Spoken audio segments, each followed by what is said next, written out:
strong and they have powerful players. And we just play with Milano, and we just used to play with player in the world. I believe that Treviso team was very strong, but at the same time the 2013 also was the year of the... Çok teşekkür ederim tekrardan. Bütün Manisalı hemşerilerimize ve tüm voleybol severleri Tarık Almış Spor Salonu'nda yapacağımız bütün maçlara davet ediyoruz. Bizleri destek. Megawati Hangestri diperkirakan akan menerima kompensasi yang signifikan setelah secara resmi bergabung dengan Manisa BBSK dalam Liga Voli Turki. Apakah jumlahnya lebih besar dibandingkan saat masih berseragam Red Sparks?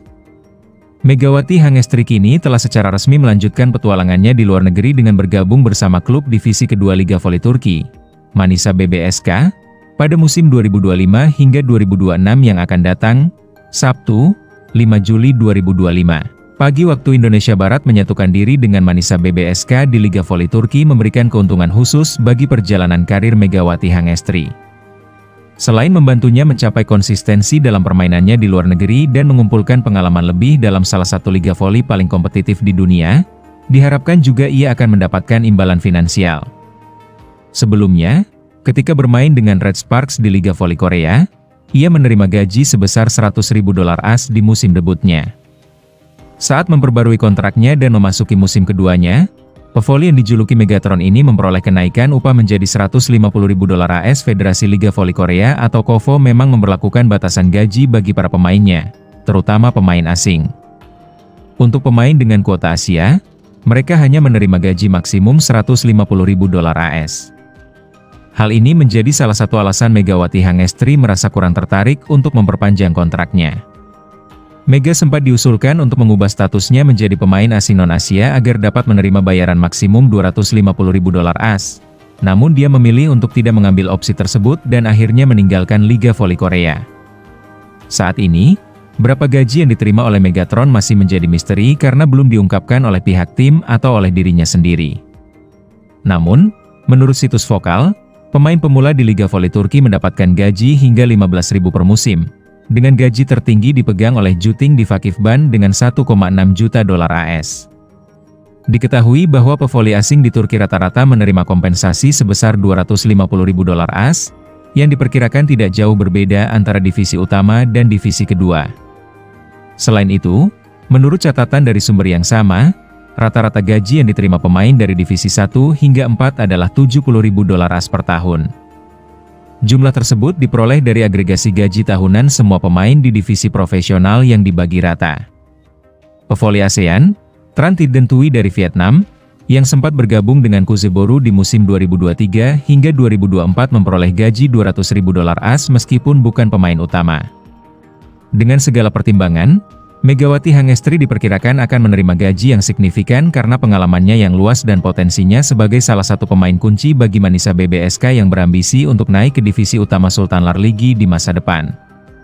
Megawati Hangestri kini secara resmi menjadi bagian dari tim Liga Voli Wanita Turki, Manisa BBSK.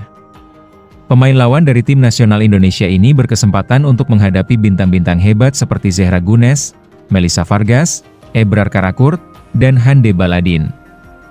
Meskipun Manisa BBSK berkompetisi di Kadinlar 1 Ligi, divisi kedua, Liga Voli Turki, tetap ada kemungkinan untuk bersua dengan tim-tim elit dari Sultanlar Ligi atau divisi tertinggi. Pertandingan tersebut dapat terjadi dalam Turkish Volleyball Cup atau Piala Turki.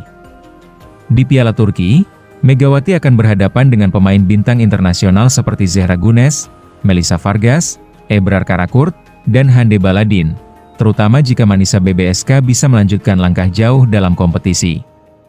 Sementara itu, di Liga, Megawati akan bersaing melawan para pemain lokal Turki.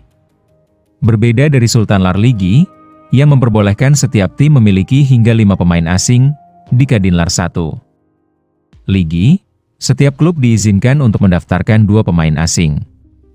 Terdapat peluang bagi pemain Asia lain untuk bergabung di Kadinlar 1 Ligi 2025 hingga 2026 karena pasar transfer masih terbuka. Sebagian besar tim juga belum memenuhi kuota 2 pemain asing untuk kompetisi divisi kedua Liga Voli Putri Turki. Megawati Hangestri juga akan berkesempatan bersaing dengan pemain-pemain terkenal seperti Zehra Gunes, Ebrar Karakurt, Melissa Vargas, dan lainnya. Pertandingan ini bisa terjadi di Piala Voli Turki, yang mempertemukan tim dari berbagai divisi. Namun, untuk melawan tim dari divisi tertinggi di Piala Voli Wanita Turki, Megawati harus berjuang keras. Kompetisi ini hanya diikuti oleh 24 tim, terdiri dari 14 tim dari Sultan Larligi dan 10 tim yang lolos dari playoff Kadinlar 1 dan 2 Ligi.